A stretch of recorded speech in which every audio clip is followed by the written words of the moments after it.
खबर बहुत बड़ी है। डोनाल्ड ट्रंप ने ईरानी बंदरगाहों की नाकेबंदी का ऐलान कर दिया है और बात वहां नहीं रुकती। डोनाल्ड ट्रंप यह भी कह रहे हैं कि अब वो ईरान पर सीमित हमलों की शुरुआत करेंगे, लिमिटेड हमलों की शुरुआत करेंगे। इस वक्त दोस्तों आप जानते हैं युद्ध विराम जो है वो चल रहा है 22 अप्रैल तक और बात वहां तक नहीं रुकी हुई है। आप जानते हैं कि इस वक्त दोनों देशों के बीच में बातचीत हुई थी। अमेरिका के उपराष्ट्रपति जेडी वांस ने यह तक कहा था कि अब हमें इंतजार है ईरान हमारी पेशकश को लेकर क्या प्रतिक्रिया देगा, मगर उससे पहले डोनाल्ड ट्रंप यह ऐलान कर देते हैं कि ईरानी बंदरगाहों की नाकेबंदी होगी। ईरान ने पलटवार किया है। ईरान ने कहा है हमारे पास वो ताकत है स्ट्रेट ऑफ हॉर्मुज में जिसका अंदाजा अमेरिका को नहीं है। जी हां, सबसे बड़ी बात, आईआरजीसी ने सख्त लफ्जों में चेतावनी दी है कि अमेरिका कोई हिमाकत ना करे, क्योंकि उसे अंदाजा नहीं है कि इस इलाके में उसे किस कदर पटखनी का ऐलान करना पड़ेगा। दोस्तों, रोज सुबह आप उठते हैं, ईश्वर से प्रार्थना करते हैं कि सब कुछ सामान्य हो, मगर हर सुबह आप उठते हैं और ट्रंप कोई ना कोई हरकत कर देते हैं। और अब जैसे कि व्हाइट हाउस ने ऐलान किया है, कोई भी शिप अब ईरान से ना जा सकेगी ना आ सकेगी। और आपको समझना पड़ेगा यह प्रहार सिर्फ ईरान पर नहीं है, जैसा कि मैं आगे जाके आपको बतलाने वाला हूं। निशाना दरअसल चाइना पर है। और क्यों, मैं आपको बताता हूं। क्योंकि चाइना अपना अधिकतर तेल ईरान से लेता है। कहने को ईरान उसके मन में है, मगर निशाना चाइना पर है। और आपको समझना पड़ेगा डोनाल्ड ट्रंप क्यों बौखलाए हुए हैं। क्योंकि इसी मंच पर मैंने आपको बताया था कि किस तरह से चाइना ईरान को एक एडवांस्ड वेपन सिस्टम दे रहा है, एक बहुत ही उन्नत हथियार प्रणाली जो इस पूरे जंग की सूरत को बदल सकती है। यानी कि अब अमेरिकी विमानों का ईरान के ऊपर से उड़ना नामुमकिन हो जाएगा, चाइना की इस हथियार प्रणाली की वजह से, इस हथियार सिस्टम की वजह से। मगर सबसे पहले जो बड़ी खबर आ रही है दोस्तों, उसकी हम चर्चा करते हैं। व्हाइट हाउस ने इस बात का ऐलान कर दिया। इसके अलावा डोनाल्ड ट्रंप ने यह भी कहा है कि अब वो इस बात पर विचार कर रहे हैं कि ईरान पर सीमित हमले की शुरुआत करें। गौर फरमाएं अल जजीरा की इस ब्रेकिंग न्यूज पर।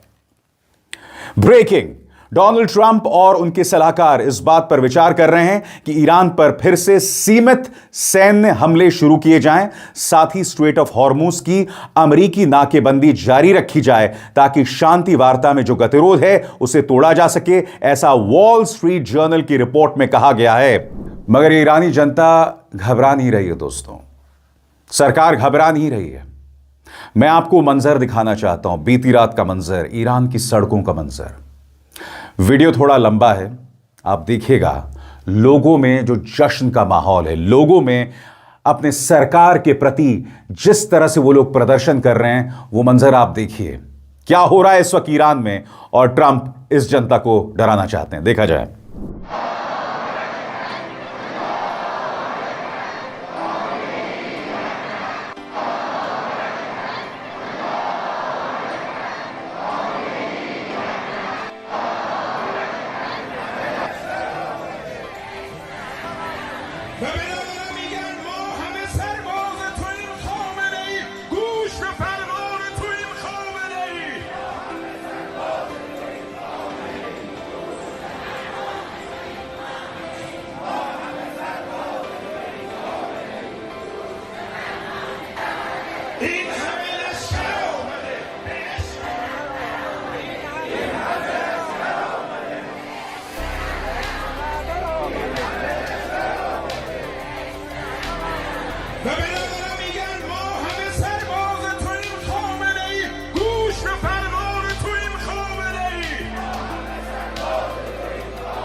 और अब मैं आपको सरल लफ्जों में बताना चाहता हूं, यह पूरी खबर क्या है ट्रंप की नाकेबंदी, ईरानी बंदरगाहों की नाकेबंदी वाली खबर। गौर फरमाएं।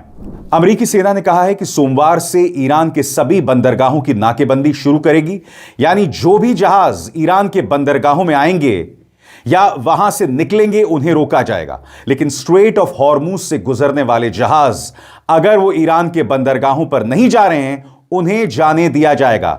ईरान ने चेतावनी दी है कि अगर कोई सैन्य जहाज वहां के पास आता है तो उसे सीज फायर तोड़ना माना जाएगा और उसके खिलाफ कार्रवाई की जाएगी। रविवार शाम जारी बयान में अमेरिकी सेंट्रल कमांड ने कहा कि यह नाकेबंदी 13 अप्रैल को सुबह 10 बजे ईस्टर्न टाइम से शुरू होगी। इसका मतलब यह है कि ईरान के बंदरगाहों में आने वाले और वहां से निकलने वाला हर तरह का समुद्री ट्रैफिक इसके दायरे में आएगा, यानी कि दुनिया के किसी भी देश के जहाज अगर ईरान के बंदरगाहों या उसके तटीय इलाकों से आ जा रहे हैं तो वो भी इसमें शामिल होंगे। इसमें खाड़ी और ओमान की खाड़ी वाले इलाके भी आते हैं।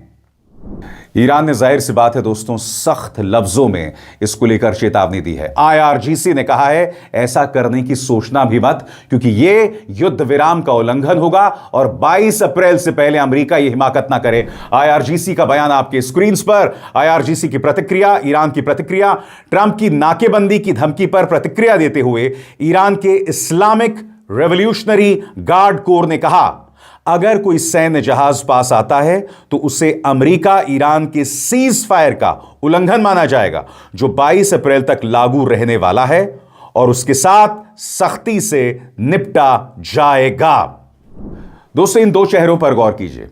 ईरानी संसद के स्पीकर मोहम्मद गालिबाफ और ईरान के विदेश मंत्री अब्बास अराक्ची, ये वो दो चेहरे हैं जो पाकिस्तान गए थे, जिन्होंने सीधे अमेरिकी उपराष्ट्रपति जेडी वैंस से बातचीत की है। गालिबाफ का एक बयान आया, ईरानी संसद के स्पीकर का एक बयान आया और मैं चाहता हूं आप उस पर गौर करें, क्योंकि यह बयान है अमेरिका के नाकाबंदी के ऐलान के बाद, ट्रंप के नाकाबंदी के ऐलान के बाद। क्या कहते हैं गालिबाफ, गौर फरमाएं। ईरान के संसद के स्पीकर मोहम्मद बाखर गालिबाफ ने अमेरिकियों को चेतावनी देते हुए कहा कि आज के पेट्रोल के दामों का मजा ले लो और जोड़ा कि आगे चलकर लोग $4-5 प्रति गैलन वाले दामों को याद करेंगे। गालिबाफ ने कहा है कि जो अमेरिका नाकेबंदी के ऐलान कर रहा है ना, इसके बाद अमेरिका को अंदाजा नहीं है कि दुनिया में किस तरह का आर्थिक तूफान आने वाला है, तेल बाजारों में किस कदर कहर मचने वाला है। और इंतजार कीजिएगा, मैं आपको बताऊंगा ट्रंप के इस ऐलान के बाद तेल बाजार में क्या हाहाकार मचा है, वो भी मैं आपको बताऊंगा। ईरान कह रहा है कि कहीं ना कहीं यह अमेरिका की बौखलाहट है। ईरान कह रहा है कि हम बातचीत के लिए एक मेज पर बैठे, मगर लगातार अमेरिका गोल पोस्ट बदलता रहा, शर्तें बदलता रहा, जबकि सीधी बातचीत होनी थी अहम मुद्दों पर, मगर अमेरिका लगातार शर्तें बदलता रहा। गौर फरमाइए ईरान के विदेश मंत्री अब्बास अराक्ची का यह ताजा बयान आपकी स्क्रीन पर। पिछले 47 सालों में सबसे ऊंचे स्तर की गहन बातचीत में ईरान ने अमेरिका के साथ ईमानदारी से बातचीत की ताकि युद्ध खत्म हो सके, लेकिन जब हम इस्लामाबाद समझौते से बस थोड़ा ही दूर थे तब हमें हद से ज्यादा मांगे, बार बार शर्तें बदलना और नाकेबंदी जैसी चीजों का सामना करना पड़ा। कोई सबक नहीं सीखा गया। अच्छाई का जवाब अच्छाई से मिलता है, दुश्मनी का जवाब दुश्मनी से मिलता है। स्वतंत्र और आजाद पत्रकारिता का समर्थन कीजिए, सच में मेरा साथी बनिए। बहुत आसान है दोस्तों, इस ज्वाइन बटन को दबाइए और आपके सामने आएंगे ये 3 विकल्प, इनमें से एक चुनिए और सच के इस सफर में मेरा साथी बनिए। यह सीधा सवाल पूछा जाएगा कि अमेरिका ऐसा कर क्यों रहा है? अगर एक समझौता होने वाला था, अगर ईरान आपकी शर्तों पर राजी था, तो फिर आप ऐसी शर्तें क्यों रख रहे थे जिसे ईरान स्वीकार ना करे? आखिर क्यों नेतन्याहू का इस कदर प्रभाव इस बातचीत पर था? आखिर अमेरिका क्यों कह रहा था कि आप अपना एनरिच्ड यूरेनियम हमें सौंप दें? ऐसा क्यों? और मैं आपको सुनाना चाहता हूं दोस्तों, अभी अभी डोनाल्ड ट्रंप ने पोर्ट एंड्रयूज से बयान जारी किया है। इसमें 2 चीजें वो कह रहे हैं। पहले उन्होंने इस ब्लॉकेड का ऐलान किया, इस नाकेबंदी का ऐलान किया, और फिर वो कहते हैं कि हमारे पास सऊदी अरब और रूस से ज्यादा तेल है। मैं एक बात समझ नहीं पा रहा हूं, यह व्यक्ति कर क्या रहा है। इस व्यक्ति में एक किस्म की स्प्लिट पर्सनालिटी है, दोहरी सोच है। यहां पर यह व्यक्ति तेल का धंधा भी कर रहा है, ताना मार रहा है रशिया और सऊदी अरब पर कि तुमसे ज्यादा तेल मेरे पास है, दुनिया आकर अमेरिका से तेल ले, यानी कि यह व्यक्ति अपना तेल भी बेच रहा है और दूसरी तरफ नाकेबंदी का ऐलान भी कर रहा है। एक ऐसा व्यक्ति जिसकी सोच बहुत सीमित है, एक ऐसा व्यक्ति जिसके अंदर अहंकार खुलकर भरा हुआ है। सुनिए डोनाल्ड ट्रंप ने पत्रकारों से बात करते हुए क्या कहा। I would say it's holding well. Their military is destroyed. Their whole navy is underwater. You know that 158 ships are gone. Their navy's gone. Most of their mine droppers are gone. We have a lot of people, as you know, at 10 o'clock tomorrow, we have a blockade going into effect. That'll be 10 o'clock tomorrow. Other nations are working so that Iran will not be able to sell oil. And that would be very effective. But what we want to do is we want to, and again, we don't need it. What we notice and what we see and what I think is maybe my idea, maybe not, I don't know. But there are many boats heading toward our country to fill up with oil and then go and take it. So they're not going to go through the Hormuz Strait. And ultimately that'll be corrected. But in the meantime, they're using us. We have more oil because of drill baby drill. We have more oil than Russia and Saudi Arabia put together. So if you look at Russia and Saudi Arabia, two big ones, we have much more oil than they have put together. And what's happening is boats are coming over here, filling up. We don't have to go through the Hormuz. Can you give us an update, Mr. President, on the two? आपको समझना पड़ेगा दोस्तों, Donald Trump क्यों बौखलाए हुए हैं। क्योंकि इस वक्त स्ट्रेट ऑफ हॉर्मूज पर ईरान का पूरा कंट्रोल है। और ऐसा नहीं कि ईरान ये कंट्रोल चाहता था, नहीं। 28 फरवरी को जब अमेरिका और इस्राइल ने सुप्रीम लीडर खामेनी को मारा और ईरान पर युद्ध की शुरुआत की, उससे पहले स्ट्रेट ऑफ हॉर्मूज खुला हुआ था। मगर 28 फरवरी के बाद, इस हमले के बाद हालात बदल जाते हैं। गौर फरमाएं, ईरान ने 28 फरवरी को जब से अमेरिका और इस्राइल ने उस पर युद्ध शुरू किया है, तब से स्ट्रेट ऑफ हॉर्मूज पर लगभग कंट्रोल बना लिया है। यह दुनिया के ऊर्जा बाजार के लिए बहुत अहम रास्ता है। इसके बाद से रास्ते से जहाजों की आवाजाही लगभग रुक सी गई, जिससे दुनिया के करीब 1/5 तेल और तरल गैस की सप्लाई पर असर पड़ा और लगभग हालात ठप जैसे हो गए। मगर जिस तरह से डोनाल्ड ट्रंप ने नाकेबंदी का ऐलान किया है और जिस तरह से अब वो दबाव बना रहे हैं तेल को लेकर, क्या अमेरिका कामयाब होगा? एक्सपर्ट्स कह रहे हैं कि ऐसा संभव नहीं है। एक्सपर्ट्स ये भी कह रहे हैं कि ईरान किसी भी कीमत पर उनके सामने नहीं झुकने वाला। गौर फरमाएं, तेहरान यूनिवर्सिटी की एसोसिएट प्रोफेसर जौहरे खरजमी ने कहा, अमेरिका इस हालात में नहीं है कि वो ईरानियों को बताए कि उन्हें कैसे व्यवहार करना चाहिए या यह तय करे कि कौन से जहाज गुजर सकते हैं।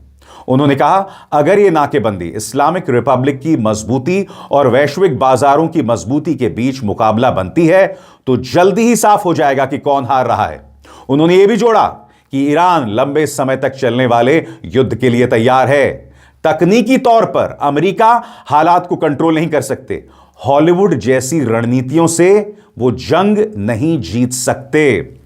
यह आखिरी पंक्ति जो है बहुत करारा प्रहार है। वो कह रहे हैं कि अमेरिकी हुक्मरानों के दिमाग में हॉलीवुड फिल्में जो है ना, वो छाई हुई हैं और ट्रंप को लगता है कि हॉलीवुड अंदाज में तमाम चीजें आप करेंगे, आप जंग जीत जाएंगे।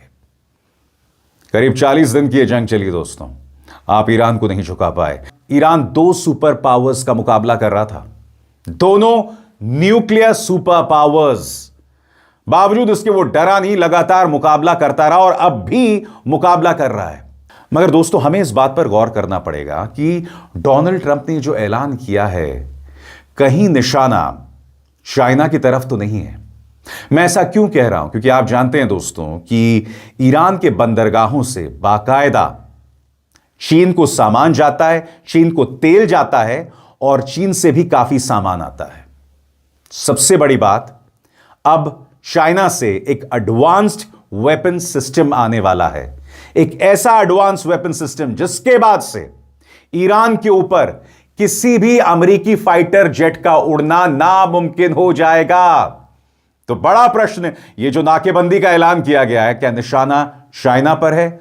आइए अब हम इसकी पड़ताल करते हैं। चीन ईरान का सबसे बड़ा बिजनेस पार्टनर है और इसके बहुत सारे तेल के जहाज ईरान के बंदरगाहों पर जाते हैं।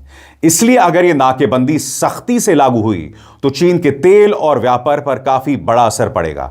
लेकिन बयान में कहीं पर भी चीन का नाम लेकर उसे टारगेट नहीं किया गया है। यह असर साइड इफेक्ट जैसा है, सीधा निशानी नहीं। इनफैक्ट मैं आपको याद दिलाना चाहूंगा, कल की ही बात है जब डोनाल्ड ट्रंप से सीधा सवाल पूछा गया था कि चाइना ईरान को एक एडवांस वेपन सिस्टम दे रहा है, तब डोनाल्ड ट्रंप ने क्या कहा था? डोनाल्ड ट्रंप ने कहा था कि चीन को इसकी कीमत चुकानी पड़ेगी। और देखिए, उसके ठीक बाद डोनाल्ड ट्रंप ईरान के बंदरगाहों का ऐलान कर देते हैं। अगर आप भूल गए हो उन्होंने चाइना को किस कदर धमकी दी थी, आइए फिर से सुनते हैं। और यह महज इत्तेफाक नहीं है कि इस धमकी के बाद डोनाल्ड ट्रंप ने नाकेबंदी का ऐलान कर दिया। सुनिए उन्होंने किस तरह से चाइना को धमकी दी थी कि एडवांस वेपन सिस्टम मत देना। सुना जाए। China is preparing to ship weapons to Iran. Well, if China does that, China's going to have big problems, okay? Mr. President, यह महज इत्तेफाक नहीं है दोस्तों। और सबसे बड़ी बात, यह इत्तेफाक जो मैंने आपके सामने पेश किया है पूरे फैक्ट्स के आधार पर, यह आपके सामने कोई अन्य पत्रकार जो है पेश नहीं कर रहा है। क्यों? क्योंकि आपके लिए मैं पुरजोर कोशिश करता हूं, मेहनत करता हूं, रिसर्च करता हूं और उसी रिसर्च के आधार पर, फैक्ट्स के आधार पर मैं आपके सामने तमाम जानकारियां लाता हूं। यह मेरा वादा है। अब इज़हार शर्मा को दीजिए इजाजत। नमस्कार।